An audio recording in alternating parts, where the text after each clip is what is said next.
Oh, the game for Kassadin? I actually like the Zoe here a lot. Yeah, me too. Because you have such a great front line, it's really difficult to threaten her, and then you just basically set up picks onto the Viego. Oh, cocky.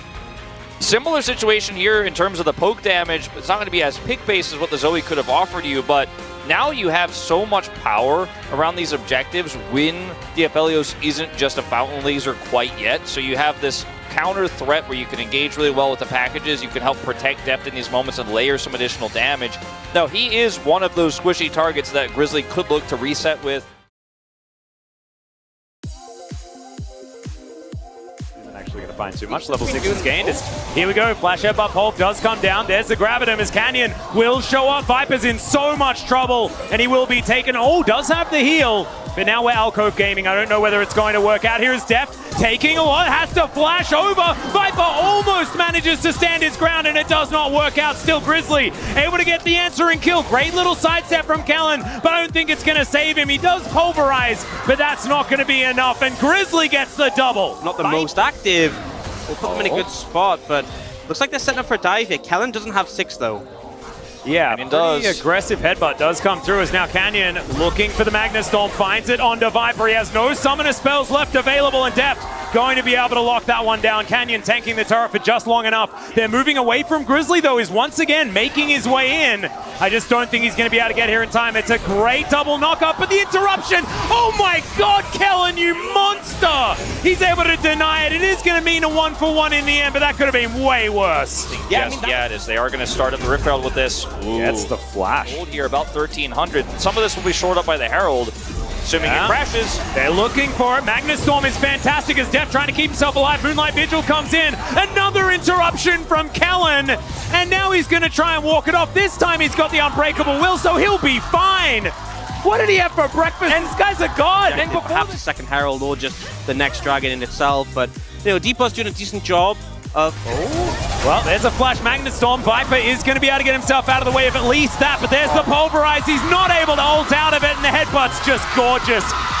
Oh man, I wish we had POGs because I would give 11 of them to Kellin. I'm giving it to Kellin. Even though he itemized into the Hex Drinker, he's got a completing call. And watch Kellin on this play here. Big headbutt here, and then another pull to allow his teammates to get away. He's got ult and flash, and there's no way he's going down either. And you know, Alistair's ability to engage is solid, but when you have to use your WQ in tandem, you're getting like the value of one ability. But I mean, that's so good as well. But you're getting the value of like, you know, your close 15 are so big because the 80 ratio of your ult goes up with each one, so he's happy to just farm up. Oh, there's a headbutt pull from Kellin. He knows that the rest of them are turning up though. Showmaker, he just Valkyries out of the way. There is so much damage from this Corki. They take down the turret though, and they should be able to get out alive. Sundisk will be put up. Nicely played from Humble Life Esports. Yeah, they just don't have the position to look for a pick. Kingen also trying to find an angle.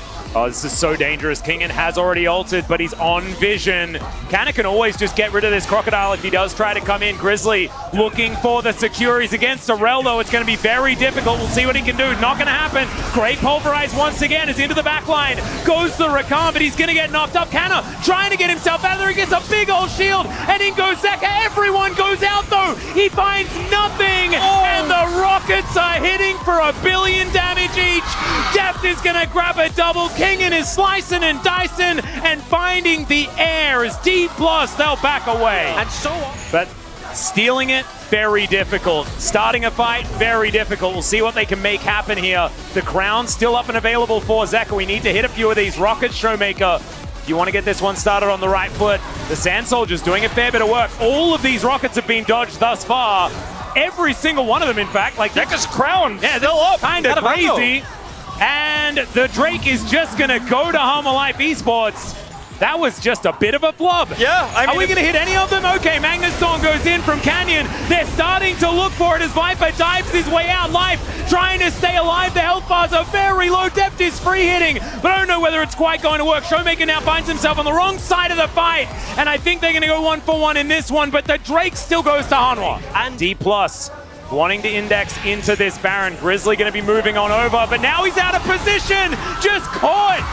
And that is the all-out from Cannon. There is now no jungler. That should mean Soul Point and Baron for D+. What a beautiful trap, but so sad for Grizzly. So sad for Grizzly. It was he who was picked last game right before the Baron to enter and to go into the dragon fight that won the game for D+. We'll see if it happens again here as they're pushed away. Oh, no. Soul Point going over. Just barely not able to get towards this dragon in time, as well as Canyon will just come on over and steal it away. There it goes. An emergency situation, a crisis for Hanwha early on in the season. He's on his debut champion of the Viego here, where he had a pretty fiery start when he did replace Klid after the controversy, and now picked a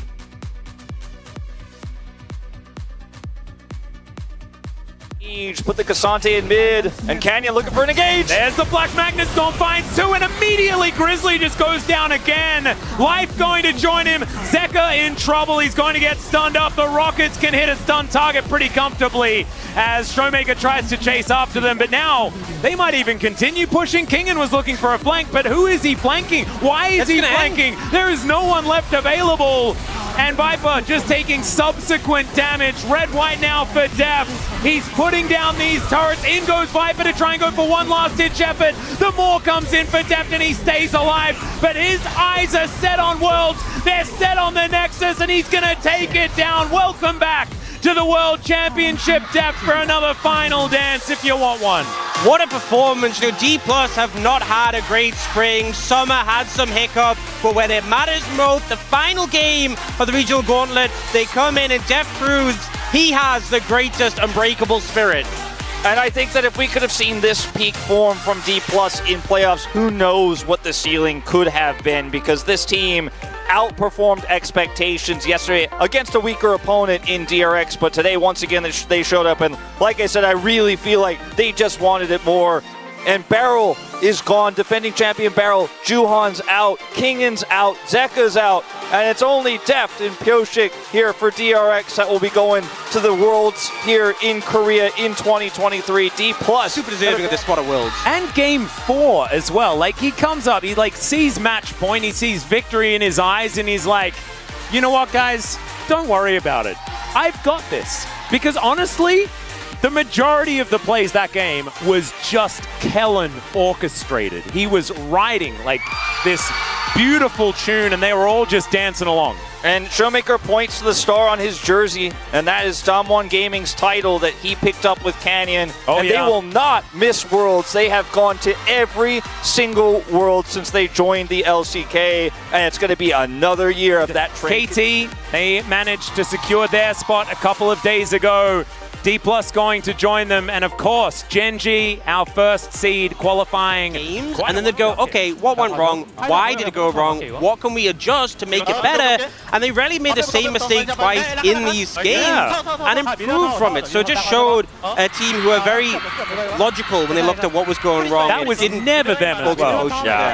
It's beautiful, the adaptation. It's just growth from this team, and as soon as they started getting a small lead in that game, there was just never a moment for me where I doubted that they were going to pull it off. They just seemed like they were in complete control from start to finish. And poor Grizzly, man, he's in a really tough situation, right? So inexperienced. I think he had a great summer season regardless, obviously outdoing expectations, but look at the happy faces here as once again D+ Kia are going to Worlds. And I think with the Grizzly situation, we kind of saw with Kobe as well, when you're not prepared, when you're not given the time to sub in, it can be rough. And I think Grizzly had a great debut, which really rose our expectations.